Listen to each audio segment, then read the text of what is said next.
Bonjour chers élèves, alors aujourd'hui ce qu'on va faire c'est qu'on va apprendre les différentes parties d'un cercle. Ce sera notre objectif de la période, vous devrez être capable à partir du nom d'identifier la partie du cercle qui y correspond. On va commencer avec le général pour y aller plutôt au particulier. Dans un cercle, la première chose que l'on peut nommer c'est une corde. Une corde, qu'est-ce que c'est? Je vais vous en souligner une, ou du moins en surligner une corde. Donc si je surligne ici la corde AB. Eh bien, la corde AB, c'est quoi la corde? C'est un segment de droite, donc un trait droit, qui relie deux points qui sont sur le cercle. Donc, segment de droite reliant deux points sur le cercle. Donc, la corde, elle peut passer ou pas par le centre du cercle, et c'est une ligne qui est droite. Maintenant, le centre. Bon, le centre, il est défini comme étant un point. Donc, on le voit ici, là, il est au centre ici, c'est assez clair. Donc, c'est un point qui est situé à égale distance de tous les points du cercle. Donc, si je passais, par exemple, du point O au point B, ou du point O au point A, ou peu importe le point du cercle, ils sont tous à égale distance du centre. Donc, c'est un point situé à distance égale de tous les points du cercle.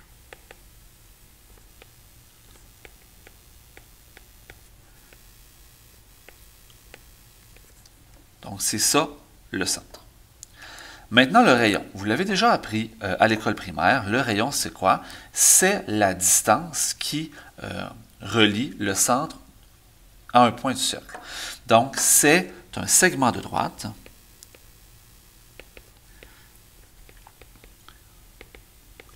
reliant le centre du cercle à un point du cercle.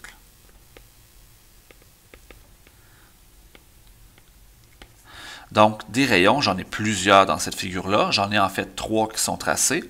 J'ai OC, OD, OE et OD. Donc, ces trois rayons-là sont des rayons. Et comment est-ce qu'on note ces rayons-là? Donc, on peut dire exemple. Il y a OE et on met un trait droit sur le dessus. OC. Et il y a OD. Donc, ce sont des segments de droite. On met une ligne sur le dessus qui relie point O à E, O à C, O à D. Maintenant, le diamètre. Bien, le diamètre, c'est ni plus ni moins qu'une corde, mais qui passe par le centre du cercle. Et tu remarqueras que le diamètre, c'est la plus longue corde du cercle. Donc, c'est la plus longue corde du cercle.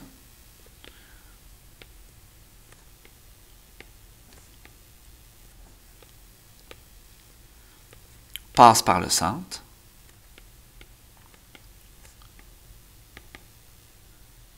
Et puis, elle équivaut à deux rayons.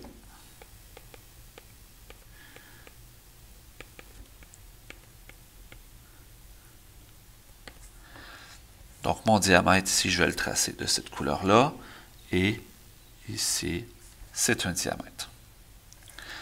Maintenant, la circonférence. Donc, la circonférence, c'est un mot qui est propre au cercle et qui définit son contour. Donc, dans tous les polygones qu'on a vus jusqu'à présent, les pentagones, les carrés, les triangles, etc., le périmètre définissait le contour.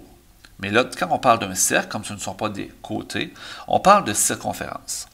Donc, la circonférence, c'est la mesure du périmètre d'un cercle.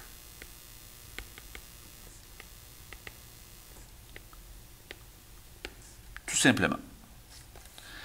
Donc, ma circonférence, ici, je vais la faire en jaune, circonférence, et je vais colorer tout le tour de mon cercle. Donc, mesure du périmètre d'un cercle, c'est le contour. Un angle au centre. Donc, un angle au centre, je vais vous en tracer un ici. Cet angle-ci est un angle au centre. Même, j'aurais pu le tracer dans une autre couleur. On va le tracer en rouge. Donc, ça ici, c'est un angle au centre. Donc, un angle au centre, c'est un angle dont le sommet est situé au centre du cercle. Donc, c'est un angle ayant pour sommet le centre du cercle.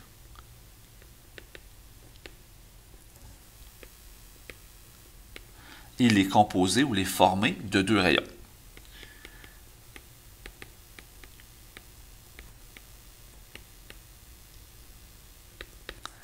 Donc, dans mes exemples, j'ai l'angle EOD. Donc, exemple, j'ai l'angle EOD, qui est un angle au centre. Il y aurait aussi l'angle COD. L'angle COD. Il y aurait l'angle, ici, là, COE. COE. Donc, ce sont trois angles au centre. Un arc de cercle. Donc, un arc de cercle, c'est quoi? C'est une partie de la circonférence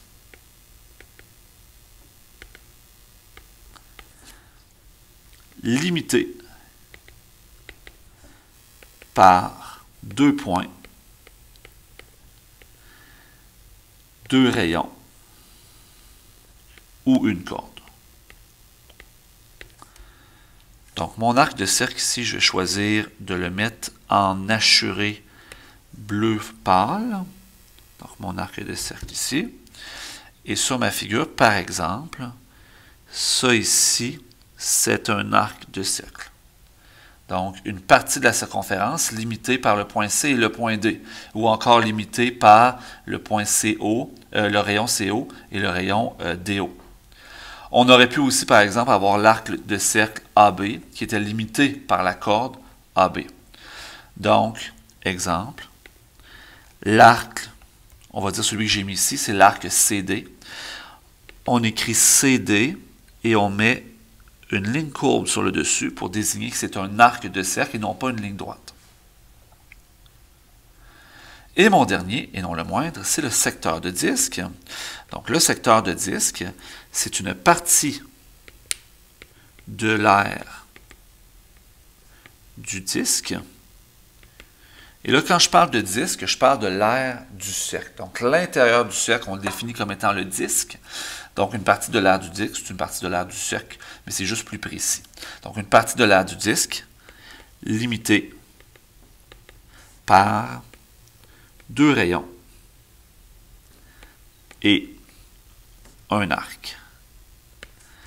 Donc, si je regarde dans ma figure, je pourrais par exemple définir, je vais effacer ce petit arc ici. Bon, je pourrais avoir cette partie-ci, c'est un secteur de disque qui est délimité par le rayon CO, le rayon DO et l'arc CD. Donc, secteur de disque, je vais le mettre de cette couleur-là. Donc ça, ce sont les parties du cercle, parties du disque que vous devez connaître. Vous devez, si on vous donne le nom, pouvoir l'identifier sur la figure. Si on vous donne la figure, pouvoir identifier par le nom.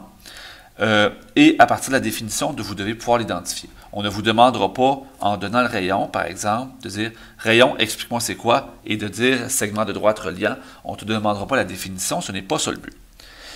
Je vais prendre aussi quelques minutes pour vous parler du nombre pi qui est super important dans le chapitre qui s'en vient. Donc, qu'est-ce que le nombre pi? Le nombre pi, premièrement, son abréviation, c'est la lettre grecque pi. Lorsqu'on la trace, le plus facile, c'est de faire deux barres et une barre sur le dessus. Donc, c'est quoi? C'est une constante. Donc, quand je dis une constante, c'est-à-dire un nombre qui ne change pas. Très important en mathématiques. Il est défini comme le rapport entre la circonférence d'un cercle et son diamètre. Donc, historiquement, ce qu'on se souvient, c'est que les Grecs et d'autres civilisations ont beaucoup étudié les mathématiques et se sont rendus compte, grosso modo, que lorsqu'on divisait la circonférence d'un cercle, par exemple, la circonférence d'une pierre ronde, qu'on pouvait modifier, qu'on pouvait mesurer, par exemple, à l'aide d'un ruban, le diamètre était toujours à peu près 3 fois plus petit que la circonférence, et la circonférence était toujours un peu plus de 3 fois plus grande que le diamètre. Donc, ces mesures-là se sont affinées, on a travaillé avec des cercles de plus en plus grands, et on a eu avec le temps certaines approximations. On a entre autres parlé de la fraction 22/7. Puis pour se rendre compte finalement que cette fraction-là revenait toujours au nombre pi. Le nombre pi, dans le fond, c'est un nombre infini non périodique. Ça, ce que ça veut dire, infini non périodique, c'est qu'il y a un nombre infini de décimales après pi et que ça ne se répète jamais. Il y a d'ailleurs des concours d'apprentissage et de mémorisation de décimales de pi.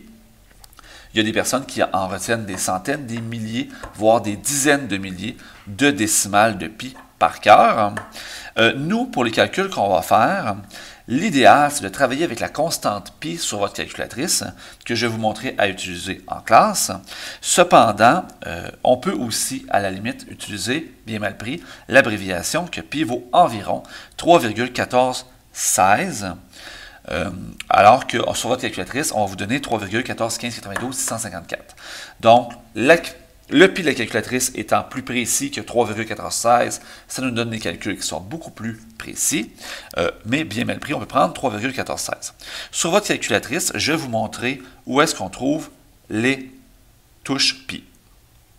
Donc, voici les calculatrices qui sont les plus utilisées à l'école. Je vous montre où sont les touches pi pour que vous puissiez les retrouver. Donc, sur les calculatrices Casio de ce type-là, votre pi, il va être ici. Donc, il va être au-dessus de votre x10 exposant x, c'est en deuxième fonction. Donc, pour y accéder, vous devez en premier faire la touche Shift et ensuite, vous faites cette touche Chi pour obtenir le nombre pi.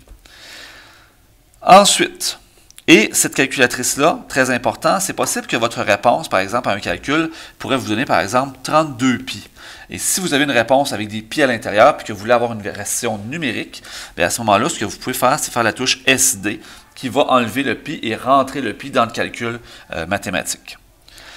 Dans les Sharp, donc, la touche pi, elle est ici, et elle est directe. Donc, vous n'avez pas de deuxième fonction à faire pour y accéder. C'est possible aussi que les calculatrices Sharp vous donnent aussi une réponse, par exemple, à 12 pi. Si c'est le cas, vous utilisez la touche Change ici pour pouvoir ramener ça en version décimale. Ces calculatrices Sharp-ci, la touche pi de mémoire, elle est au-dessus de la touche 3, donc ici. C'est en deuxième fonction, donc on doit faire deuxième fonction en premier, et ensuite on fait la touche 3. Les Texas, elles, ont une touche pi qui leur est propre, elle est ici sur le côté. Et les Texas, celle-ci, c'est la même chose, la touche pi, elle est sur le côté à gauche. Donc ça fait le tour des touches pi sur vos calculatrices. Je vous invite à utiliser et à expérimenter la touche pi pour devenir à l'aise avec. Et on se revoit pour le prochain cours pour nos premiers calculs de circonférence et d'aire, de cercle et de disque.